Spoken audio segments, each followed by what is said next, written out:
చైతన్యరథం ప్రేక్షకులకు స్వాగతం. నమస్కారం.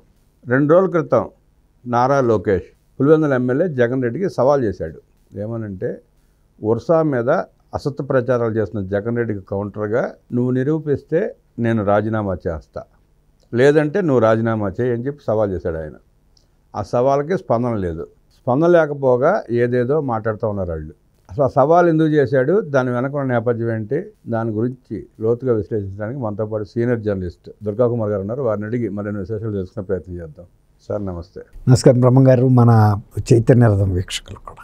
నారా లోకేష్ గారు పులివెందుల ఎమ్మెల్యే జగన్ రెడ్డి గారికి సవాల్ చేశారు. సవాల్ మీరు వినే ఉంటారు. ఎందుకు చేశాడంటారు, దాన్ని ఎట్లా విశ్లేషిస్తారు? ఇది ఎట్లా ఉందంటే, జగన్మోహన్ రెడ్డి గారు ఎప్పుడైనా కూడా ఏది ఒక ఛాలెంజ్ని తీసుకుని ఫేస్ చేసిన మనిషి కాదండి. ఎప్పుడు గోడసాటున ఉండి ఎవరి మీదో కాల్చి బట్ట మీదేసి దానితో రాజకీయ లబ్ధి పొందాలని ప్రయత్నం చేసే వ్యక్తి మాత్రమే. అది తన సొంత బాబాయ్ విషయంలో కూడా అదే చేశాడు. ఆయన్ని ఖర్చు చేసి దాన్ని రాజకీయానికి ఉపయోగించుకుని తను ముఖ్యమంత్రి అవ్వటానికి. అందుకే ఆ వివేకానంద రెడ్డి గారి అమ్మాయి డాక్టర్ సునీత గారు కూడా ఒక మాట చెప్పింది, ఈ వైఎస్ఆర్సీపీ పునాదులు, పార్టీ పునాదులు రక్తంతో తడిచినాయి అంది. ఫస్ట్ తడిపిందే సొంత బాబాయ్ రక్తంతోనే, ఆ తర్వాత ఆంధ్రప్రదేశ్ ప్రజల్లో అన్ని వర్గాల ప్రజల రక్తంతో తడిపాడు. తర్వాత అందరు రక్తం పిండుకుని మధ్య కుంభకోణం రూపంలో తాగేశాడు. దాని మూలానే మేము ఓడిపోయామని చెప్పి సీనియర్ నాయకులు కూడా ఒప్పుకున్నారు. అలాగే ఇప్పుడు తర్వాత ఒక సందర్భంలో ఒకే సామాజిక వర్గానికి, కమ్మ సామాజిక వర్గానికి చెందిన వ్యక్తులకే డిఎస్పీలుగా ప్రమోషన్ ఇచ్చారు. 25 మందిలో 23 మంది వాళ్ళే ఉన్నారని చెప్పి అట్లా ఒకటి చేశాడు. తర్వాత కమరావతి అని ఒక సామాజిక వర్గం ప్రజలే దానిలో లబ్ధి పొందారు, వాళ్ళే భూములు ఇచ్చారు అని చెప్పాడు. దాని మీద కూడా అనేక పార్టీలు, అనేక సంస్థలు కూడా మొత్తం వివరాలన్నీ బయటపెట్టినాయి. అందులో కమ్మవారు ఉన్నది బహు తక్కువ, ఎక్కువ మంది బహుజన దళిత సామాజిక వర్గానికి చెందిన వాళ్ళు ఉన్నారు. అన్ని సామాజిక వర్గాలు, మైనార్టీ వర్గాలు కూడా ఉన్నాయి, అందరూ ఉన్నారు. దాంతో కూడా అది కూడా తప్పని తేలిపోయింది. ఆ తర్వాత నేను ఇంతకుముందు చెప్పినట్టు 23 మంది డిఎస్పీలు కమ్మ సామాజిక వర్గం అని, ఆ తర్వాత వాళ్ళ హోమ్ మినిస్టర్ అసెంబ్లీ ఫ్లోర్లో సమాధానం చెబుతా అది తప్పు, అంతమంది లేరు, కేవలం 2-3 ఉన్నారు, అన్ని సామాజిక వర్గాల జాబితా కూడా వాళ్ళే ఇచ్చారు. అంటే రాజకీయం కోసం ఎటువంటి అబద్ధాలైనా చెప్పి తప్పించుకోవడానికి, లబ్ధి పొందడానికి ప్రయత్నిస్తాడు. అలాగే ఇప్పుడు మీరు అన్నట్టు నిన్న లోకేష్ గారు ఒక ఓపెన్ ఛాలెంజ్ చేశాడు.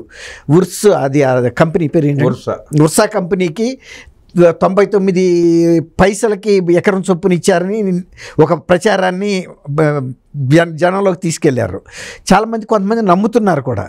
కానీ జగన్మోహన్ రెడ్డి గారు చేసిన ఈ ఆరోపణని ఇక్కడ కాదు, మహానాడులోనే లోకేష్ గారు బహిరంగంగా ఒక సవాల్ ఇచ్చినాడు.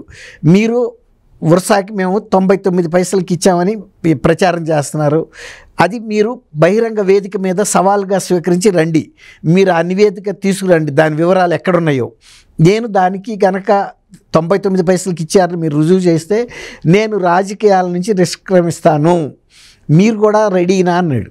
అప్పుడు ఏం చేయాలండి, నిజంగా కనుక దమ్ముగల వ్యక్తి అయితే జగన్మోహన్ రెడ్డి తను చేసిన ఆరోపణ నిజం అనుకుంటే, విజయవాడలో ప్రెస్ క్లబ్ ఉంది. ప్రెస్ క్లబ్ వేదికగా వివిధ పత్రికల ప్రతినిధుల ముందు, అలాగే వివిధ వృత్తులకు చెందిన న్యాయమూర్తులు, డాక్టర్లు, మేధావులు, తర్వాత ప్రొఫెసర్లు, వీళ్ళందరినీ కూడా సామాజికవేత్తలు పిలిపించి ఆ బహిరంగ సభలో ఇద్దరే ఉండాలి డయాస్ మీద. ఆయన వాటికి సంబంధించిన వివరాలు తీసుకురావాలి, జగన్మోహన్ రెడ్డి గారు చూపించాలి. వాటి ప్రతుల్ని సభకు హాజరైన ముఖ్యులందరికీ, సమాజంలో వివిధ వర్గాలకి, వివిధ వృత్తులకి చెందిన వ్యక్తుల్లో రావాలి, అక్కడ ఇవ్వాలి. ఇచ్చిన తర్వాత అది కనుక నిజమని వాళ్ళు ధృవీకరిస్తే, లోకేష్ బాబు గారు నేను రాజకీయాల నుంచి తప్పుకుంటున్నాను, నా మంత్రి పదవికి మంగళగిరి శాసనసభ్యత్వానికి రాజీనామా చేస్తాను.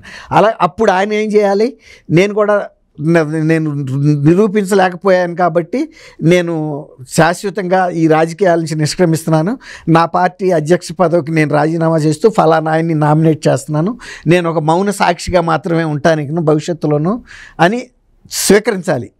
ఎప్పుడన్నా జగన్మోహన్ రెడ్డి గారు తను రాజకీయ జీవితంలో తను చేసిన అసత్య ఆరోపణలకి స్పందన వచ్చినప్పుడు ఎక్కడన్నా ఒక ఛాలెంజ్ తీసుకుని ఒక కామన్ ప్లాట్ఫారం మీద మాట్లాడిన సందర్భం ఉందా? లేదండి. తర్వాత తన సొంత చెల్లెలు మాకు ప్రాణభిక్ష పెట్టండి, జగన్మోహన్ రెడ్డిని ఓడించండి, మా నాన్న హత్యలో ఈయన ప్రధాన పాత్ర ఉందని తన సొంత నియోజకవర్గం జిల్లాలో కూడా ప్రచారం చేసింది. రాష్ట్ర ప్రజలకు కూడా విజ్ఞప్తి చేసింది. ప్రజలు కూడా ఆమెను మన్నించారు. అందుకే 151 సీట్ల నుంచి 11 సీట్లకి తీసుకొచ్చారు. అట్లా తను కేవలం అబద్ధాలతో రాజకీయాలు చేయటం నేర్చుకున్నాడండి. ఇంకోటి ఏంటంటే ఇక్కడ మనం గమనించాల్సింది 99 రూపాయలకి టాటా టీసీఎస్ వాళ్ళకి ఇచ్చిన మాట వాస్తవం. టీసీఎస్ వాళ్ళు ఆల్రెడీ ఇంకొక రాష్ట్రంలో వాళ్ళ సంస్థ ఏర్పాటుకి అన్నీ సిద్ధం చేసుకున్నారు. అది విపరీతమైన ఎంప్లాయ్మెంట్ క్రియేట్ చేయగలిగిన సంస్థ, ప్రతిష్టాత్మకమైన సంస్థ. అటువంటి సంస్థలకి ఏ ప్రభుత్వాలైనా కూడా రాయితీ మీద భూములు ఇస్తే, ఉచితంగా కూడా ఇస్తే, ఉచితంగా ఇచ్చినట్టే. అది కేవలం ప్రభుత్వంలో జమ చేయాలనే ఒక దీనికి చట్ట ప్రకారం నామినల్ కోసం వేశారు తప్ప మీరు అన్నట్టు అది ఫ్రీగా ఇచ్చినట్టే. ఇచ్చినా కూడా అది వర్తే. అంతెందుకండి, టాటా ఫండమెంటల్ సైన్సెస్కి ఇప్పుడు మొన్న వివాదమైన సెంట్రల్ యూనివర్సిటీలో 200 ఎకరాలు కూడా ఇచ్చారు. అది ఎందుకు ఇచ్చారు? టాటా ఫండమెంటల్ సైన్సెస్ అనేది దేశంలోనే ఒక ప్రతిష్టాత్మకమైన సంస్థ. అటువంటి సంస్థ ఇక్కడ హైదరాబాదులో వాళ్ళ ప్రాంగణం ఏర్పాటు చేసుకుంటామంటే అంతకుముందు అది కోకాపేటలో ఒక అద్దె భవనంలో కూడా నడిచింది. ఆ టైంలోనే వీళ్ళు ఇక్కడ ఇది ఇచ్చిన తర్వాత వాళ్ళు అక్కడుండి ఆ నిర్మాణాలు చేసుకుని మొత్తం వ్యవస్థను అంతా మార్చారు. అది దేశీయంగాను అంతర్జాతీయంగా అనేక కాన్ఫరెన్సెస్ కండక్ట్ చేస్తుంది, అనేక కార్యక్రమాలు నిర్వహిస్తుంది, అనేక పరిశోధనలు చేస్తుంది, వాటికి సంబంధించిన శాస్త్రవేత్తలను ఆహ్వానిస్తుంది, ఆ పరిశోధన ఫలితాలను సమాజానికి ప్రపంచానికి అందిస్తుంది. అలాంటి సంస్థని ఎవరైనా ఆహ్వానిస్తారు, ప్రోత్సహిస్తారు. అలాగే ఇప్పుడు ఇక్కడ టీసీఎస్కి అప్పుడు ఆయన చైర్మన్ చంద్రశేఖర్ గారిని లోకేష్ గారు 2 సార్లు బొంబాయి వెళ్ళి కలిశారు. విజయవాడ వచ్చినప్పుడు ఆయన కూడా సమావేశం అయ్యాడు. అప్పుడు ఆయన చెప్పాడు కూడా, లోకేష్ గారు తీసుకుంటున్న చొరవ నాకు నచ్చింది, ఇలా ప్రోత్సహించే రాష్ట్రాలను మేము కూడా గౌరవిస్తాము, మా సంస్థను ఇక్కడ మేము ఏర్పాటు చేసుకుంటాము అని ఆయన వైజాగ్ని ప్రిఫర్ చేసినప్పుడు కూడా ఈయన కూడా అన్నాడు, వైజాగ్ మీరు ప్రిఫర్ చేసినా మేము అక్కడైనా ల్యాండ్ ఇస్తాము, వైజాగ్ కూడా సాఫ్ట్వేర్ పరంగా అభివృద్ధి చెందాల్సిన కేంద్రం, ఇప్పటికే మా ప్రాధాన్యత వైజాగ్ మీదే ఉంది కాబట్టి మీరు కూడా అక్కడ కోరారు కాబట్టి కష్టమైనా కూడా మేము అక్కడ భూమి ఏర్పాటు చేస్తామని ఇచ్చిన మాట వాస్తవం. దాదాపు 5-6 వేల మందికి ఉద్యోగ అవకాశం దొరుకుతుందండి. తర్వాత అక్కడితో టీసీఎస్ ఆగదండి. టీసీఎస్ ఎప్పుడు కూడా ఎక్స్పాన్షన్ మోడ్లోనే ఉంటుంది. తర్వాత ఆ టీసీఎస్లో ఉద్యోగాలు చేసిన పిల్లలు ఎవరైతే ఉంటారో వాళ్ళకి వచ్చే నాలెడ్జి అంతర్జాతీయ సంస్థల్లో కూడా వాళ్ళు వెళ్ళగలుగుతారు. ఈ టీసీఎస్ లాంటి సంస్థలో పనిచేసిన పిల్లల్ని అంతర్జాతీయ సంస్థలు పికప్ చేసుకుంటాయి. ఎందుకంటే టీసీఎస్లో ఉండే ప్రామాణికత ఎక్కువ, వాళ్ళ స్కిల్ నైపుణ్యత ఎక్కువ, తర్వాత వాళ్ళకు ఉండే డెప్త్ నాలెడ్జ్ మేధాశక్తి ఎక్కువ. అలాంటి సంస్థల్ని ఇప్పుడు వీళ్ళకి 56 లక్షలకో 55 లక్షలకో ఇచ్చారండి, 50 లక్షలు. తర్వాత ఇంకొక 3 ఎకరాలు అడ్మినిస్ట్రేటివ్ భవనానికి కూడా ₹1,00,00,000 చొప్పున ఇచ్చారు. కానీ ఇది కూడా అమెరికాలో చాలా విస్తృతమైనటువంటి కార్యకలాపాలు నిర్వహిస్తున్న సంస్థే. దాన్ని కూడా ఏమన్నారంటే వీళ్ళు, ఇది నిన్నగాక మొన్న రిజిస్టర్ అయిందని. ఆ కంపెనీ పేరు ఏమన్నారు, మన వర్సా ఇండియా లిమిటెడ్ అనేది ఇక్కడ ఇండియాలో రిజిస్ట్రేషన్ ఇక్కడ, కానీ అమెరికాలో వర్సా ఆపరేషన్స్ ప్రపంచవ్యాప్తంగా అనేక దేశాల్లో కూడా ఉన్నాయి. కాబట్టి వాళ్ళకేమి ఇది కొత్త ఇదేం కాదు సాఫ్ట్వేర్ రంగంలో, తర్వాత ఆర్టిఫిషియల్ ఇంటెలిజెన్స్లో. కానీ ఇప్పుడు ఇవాళ జగన్మోహన్ రెడ్డి గారు కనుక నిజంగా ఆయన చేసిన ఆరోపణ కనుక నిజమైతే ఎవరో నాయకుడు అక్కర్లా, ఆయనే రావాలి.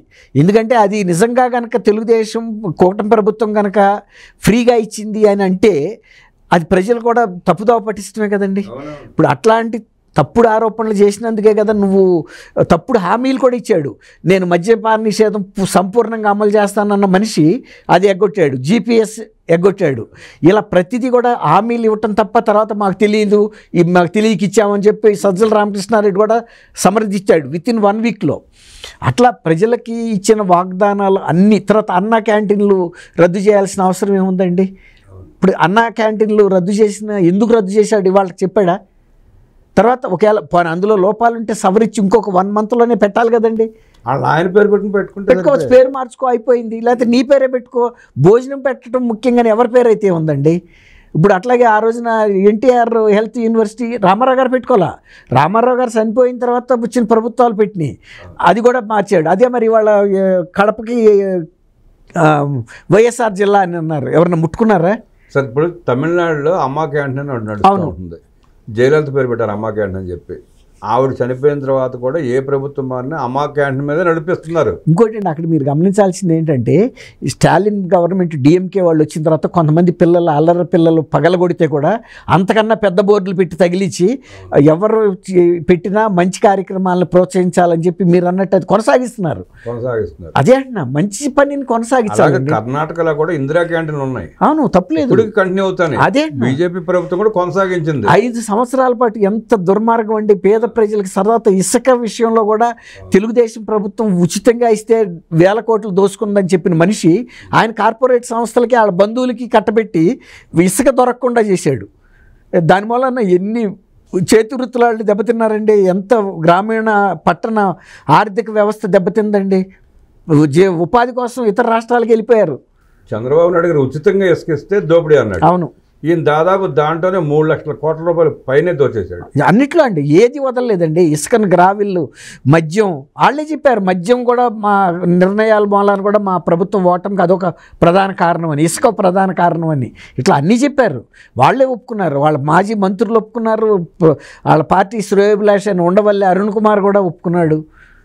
ఇప్పుడు జగన్మోహన్ రెడ్డి గారికి స్పష్టంగా మీరు మీ జర్నలిస్టుల ఫోరం తరఫున లోకేష్తో డిబేట్ పెట్టినా, డిస్కషన్ చేసినా ఆ ఒక్క అంశం మీదే మాట్లాడతాడు బాబు లోకేష్ గారు. మీతో ఇంకే ప్రశ్న వేస్తే నువ్వు సమాధానం చెప్పలేవు కాబట్టి ఈ కండిషన్ మీద ఏర్పాటు చేస్తామని మీరు ఆహ్వానించండి సార్ జర్నలిస్టుల సంఘం తరఫున. ఇప్పుడు ఆంధ్రప్రదేశ్ జర్నలిస్టుల అసోసియేషన్ ఉందండి, అక్కడ ఒక ప్రెస్ క్లబ్ కూడా ఉంది గాంధీనగర్లో.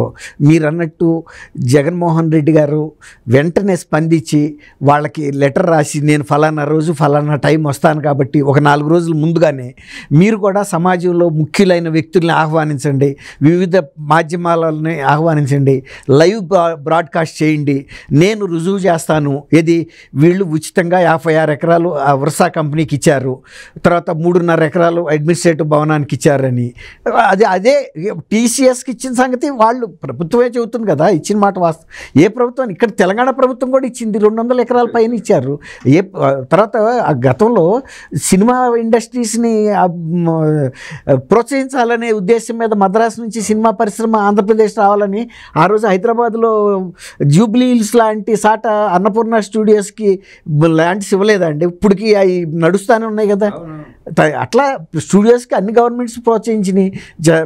ఈవెన్ రాజశేఖర రెడ్డి గారు కూడా అనేక సంస్థలను ప్రోత్సహించాడు ఆయన టైంలో. ఎవరు తప్పు పట్టలేదు ఆ రోజున. ఏదన్నా అందులో మీరు అన్నట్టు కుంభకోణం దాగుంటే పట్టుకోవాలి. ఇప్పుడు వాళ్ళు అన్నట్టు నిజంగా ఫ్రీగా ఇచ్చారని అంటే ప్రూవ్ చేయాల్సిన బాధ్యత ఉంది. ఒకవేళ కనుక ప్రూవ్ చేయలేకపోతే కనుక అసలు ఆయన క్షమాపణ చెప్పాలి. అంటే అన్కండిషనల్, ఆయన స్క్రిప్ట్ బేషరతుగా.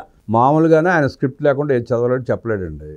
అందుకే ఏమంటున్నామంటే లోకేష్ గారు అసలు మాట్లాడరు, వచ్చి కూర్చుంటారు. అట్లా జగన్మోహన్ రెడ్డి తన దగ్గర ఉన్న ఆధారాలు తీసుకొచ్చి పబ్లిక్ ప్లాట్ఫామ్ మీద ప్రదర్శించమనండి. ఆయన ప్రదర్శన నిజమైతే ఈయన రాజీనామా చేసి వెళ్ళిపోతాడు, లేదు తప్పైతే జగన్మోహన్ రెడ్డి సారీ చెప్పి తల వంచుకుని రాజీనామా చేసి వెళ్ళిపోవాలి. అది ఎవరైనా మనిషిలో ఒక పౌరుషం ఉన్న వ్యక్తులు చేస్తారండి. ఇక నీచానికి దిగజార్చిన వ్యక్తులు నాకు రాజకీయమే కావాలి, రాజకీయ లబ్ధే కావాలి, నా బాబాయ్ చచ్చిపోయినా పర్వాలేదు, నా తల్లికి చెల్లికి అన్యాయం జరిగినా పర్వాలేదు, వాళ్ళ మీద దుర్భాషలాడైనా నేను రాజకీయ లబ్ధి పొందాను అనే వ్యక్తులు ఇలాంటి ఛాలెంజ్కి సవాళ్ళకి ఒప్పుకుని వేదిక మీదకి వస్తారని అయితే నేను వ్యక్తిగతంగా నమ్మలేను. ఆయన ఇవాళకి కూడా ప్రజల్ని ఫేస్ చేయలేక సజ్జల రామకృష్ణారెడ్డిని ముందు పెట్టి ఇవాళ విద్రోహ ద్రోణమా వెన్నుపోటు దినమని జూన్ 4ని ప్రకటిస్తున్నాడు. ముఖ్యమంత్రిగా ఉన్న 5 ఏళ్ళు సజ్జల రామకృష్ణారెడ్డి ప్రజల ముందు కనపడ్డాడు. నువ్వు ఓడిపోయిన తర్వాత కూడా సజ్జల రామకృష్ణారెడ్డి, ఇక సజ్జల రామకృష్ణారెడ్డినే పార్టీ అధ్యక్షుడిగా చేసి నువ్వు పక్క తొలుగు. జూన్ 4 ఎన్నుకోవడానికి కారణం ఏంటంటే ఆ రోజు కౌంటింగ్ ఫలితాలు వెల్లడై అంటే ప్రజలు ఈయనకి వెన్నుపోటు పొడిచారని చెప్పి అయిపోతున్నాడు. ఆ ప్రజలు జగన్మోహన్ రెడ్డి మాకు వెన్నుపోటు పొడిచాడు దుర్మార్గుడు అని చెప్పి కఠినంగా శిక్షించి చాచి కొడితే 11 సీట్లతో పారిపోయాడు ఇక్కడి నుంచి. అసలు వెన్నుపోటు పడవలేదండి, వాళ్ళు ముందు పోటే పొడిచారు. సజ్జల రామకృష్ణారెడ్డి చెప్తున్నాడు కదా, ఇది వెన్నుపోటు కూడా కాదు ముందు పోటే అని. ముందు పోటే పొడిచారు. 151 సీట్ల నుంచి 11కి తీసుకొచ్చారంటేనే, నువ్వు వాళ్ళకి ఎంత వెన్నుపోటు పడవబట్టి వాళ్ళని నిన్ను ముందు పోటీ పొడిచారంటేనే అర్థం చేసుకోవాలి. ఇంక సిగ్గు అయితే ఉండాడు ఎవడో కూడా ప్రజల ముందుకు వచ్చి ఇలాంటి అవాకులు చవాకులు పేలరు. ప్రజలు తీర్పు ఇచ్చిన రోజున, స్పష్టంగా అనౌన్స్ చేసిన రోజున దాన్ని వెన్నుపోటు దినంగా ఆయన తీసుకున్నాడంటే ఎంత దుర్మార్గుడు, ప్రజల్ని ఎలా చూస్తున్నాడో అర్థం. ఇంకోటండి, అది వాళ్ళు అంతర్సమీక్షకి దినంగా ప్రకటించుకోవాలి. మేము చేసిన తప్పుల్ని మేము సమీక్షించుకునే దినంగా ప్రకటిస్తే కనీసం వాళ్ళల్లో ఒక పునరాలోచన వచ్చింది. పునరాలోచన చేసుకుని సమీక్షించుకుని దారిలో పెట్టుకోవచ్చాడు. మళ్ళీ అదే దాన్ని సద్వినియోగం చేసుకోవాలి, కానీ చేసిన తప్పును సరిదిద్దుకునే ప్రయత్నం చేయాలి. అది జరగట్లేదు. ఇంకా అబద్ధాలు, సొల్లు మాటలు, జనాలను మభ్యపెట్టే పనులు తప్ప, మాట తప్ప రెండో చేయట్లే ఆయన. మాట తప్పను మడమ తిప్పను అంటూ సొల్లు చెప్పే జగన్మోహన్ రెడ్డి దమ్ము ధైర్యం ఉంటే లోకేష్ సవాల్ని స్వీకరించి పబ్లిక్ ఫామ్ మీదకి వచ్చి తన దగ్గర ఉన్న ఆధారాలు స్పష్టంగా ప్రజలకు చూపించి లోకేష్ చేత రాజీనామా చేపించాలి అంటూ విశ్లేషించిన దుర్గా కుమార్ గారికి ధన్యవాదాలు తెలియజేస్తూ నమస్కారం. నమస్కారం బ్రహ్మగారు, మన చైతన్య రథం వీక్షకులు.